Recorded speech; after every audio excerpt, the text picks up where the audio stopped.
Yes, well, there have been a good number of surveys of scientists in the United States of late.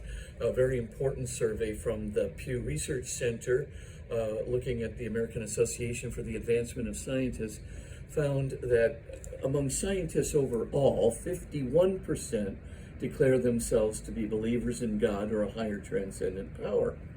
41% declare themselves to be either agnostic or atheistic.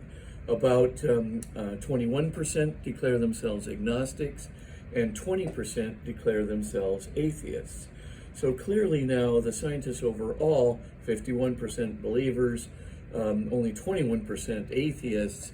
The tide has shifted, but what's really more interesting is the tide shifting for young scientists under 35 years of age.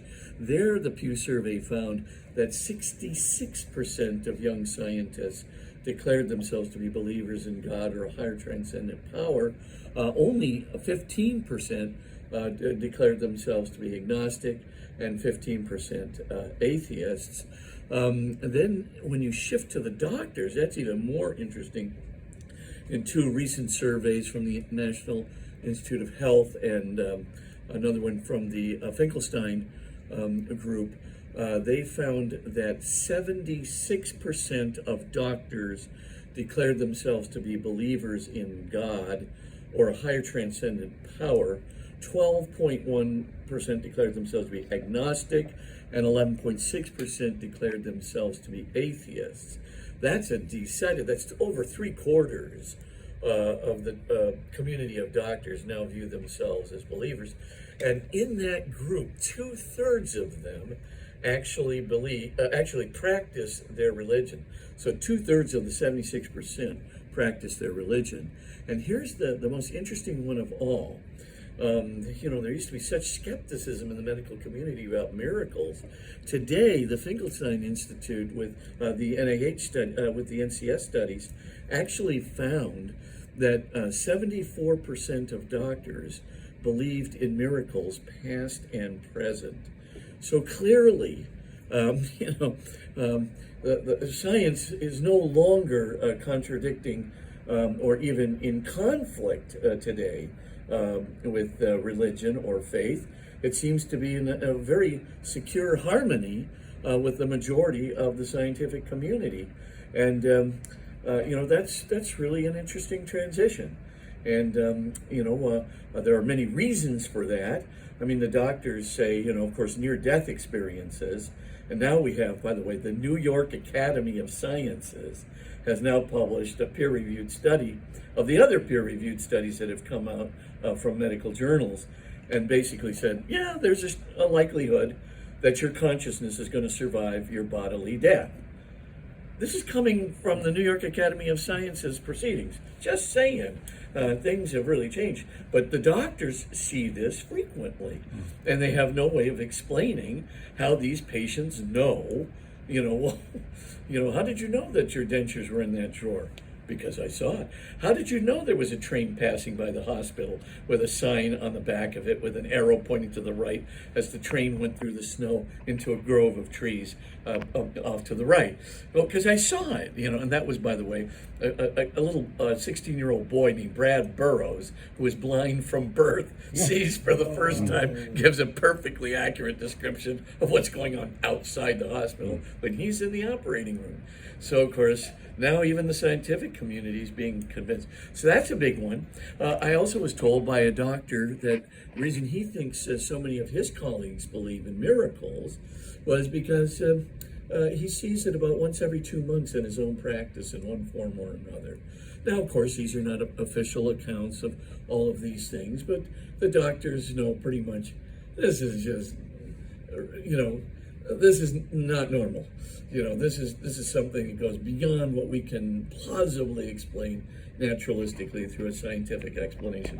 And if you see it happening again and again, you start going to church. It's amazing what happens. And so we've got a lot of phenomena like that. We also have, Stephen Hawking of late. That was 2018, before he died. Stephen Hawking and Thomas Hertog actually reversed their position, where for a while there they thought that a creation of the universe was not necessary because a multiverse could conceivably go back in time, or some form of string universe. But it was Stephen Hawking who basically wrote an article called "A Smooth Exit from, bold eternal inflation," where he proclaimed that every multiverse that could create a universe like ours would have to have a beginning with only a small number of bubble universes, if indeed such a multiverse existed. So once that came off by the way, that was in the Journal of High Energy Physics, the very best peer-reviewed physics journal around. So you start looking at what's going on, and the landscape is clearly changing. Science and engineers, by the way, are aligning themselves up very nicely with theologians these days. And I would say that if people are antagonistic to religion, that might be occurring in literature, especially where there's deconstruction, postmodern kinds of literary things. That also happens in postmodern philosophy, and to a certain extent in various forms of postmodern psychology, but not really with the scientists anymore.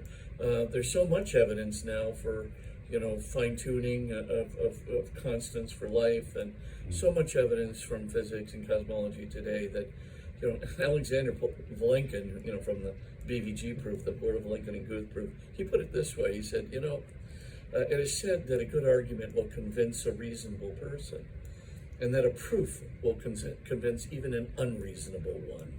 Well, now that the proof is in place, scientists can no longer hide behind the possibility of a past eternal universe. There is no escape.